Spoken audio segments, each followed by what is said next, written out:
சென்னையில் இருக்கும்போது லீவ் போட்டாது வா கண்ணு அப்படின்னு சொன்னால் வரமாட்டான். ஆனால் வீட்டுக்கு வந்துட்டா காலேஜ் கிளம்புன்னு சொன்னாலும் கிளம்ப மாட்டான். அவ்வளோ ஒரு சோம்பேறித்தனம். அது இல்லாமல் நமக்கும் மனசு கேட்காது, புள்ள வீட்டில் இருந்தால் நல்லா சாப்பிடுவானே அப்படின்ட்டு. சரி அப்படி நினச்சி தான் இன்றைக்கி போய் மீன் ப்ரான் எல்லாமே எடுத்துகிட்டு வந்தோம்.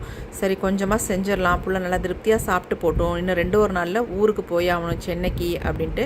மீன் மட்டும் வாங்கிட்டு வரலாம் அப்படின்ட்டு தான் நானும் அவரும் போயிருந்தோம். ஆனால் ப்ரான் வந்து நல்லா இருந்துச்சு, பார்க்குறதுக்கு நல்லா பெருசாக இருந்துச்சு.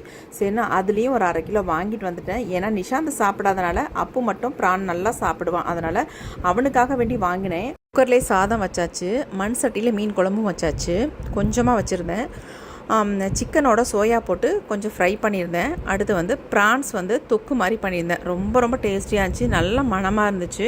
அப்புக்கு ரொம்ப பிடிக்கும்.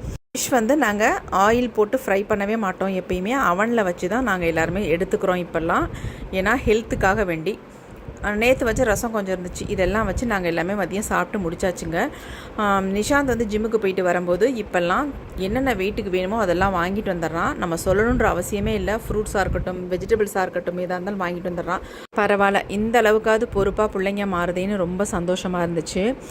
ஈவினிங் அவ்வளோ துணி கிடந்துச்சுங்க, எல்லா துணியுமே துவைச்சி நல்லா எல்லாத்தையுமே பிழிஞ்சு காய போட்டுட்டேன். இந்த ஷெட்டு ஒர்க்கு கொஞ்சம் போயிட்டுருக்கு, இதில் வந்து தட்டி போடலான்னு பிளான் பண்ணிகிட்ருக்கோம், இன்னும் போட்ட பாடு இல்லை.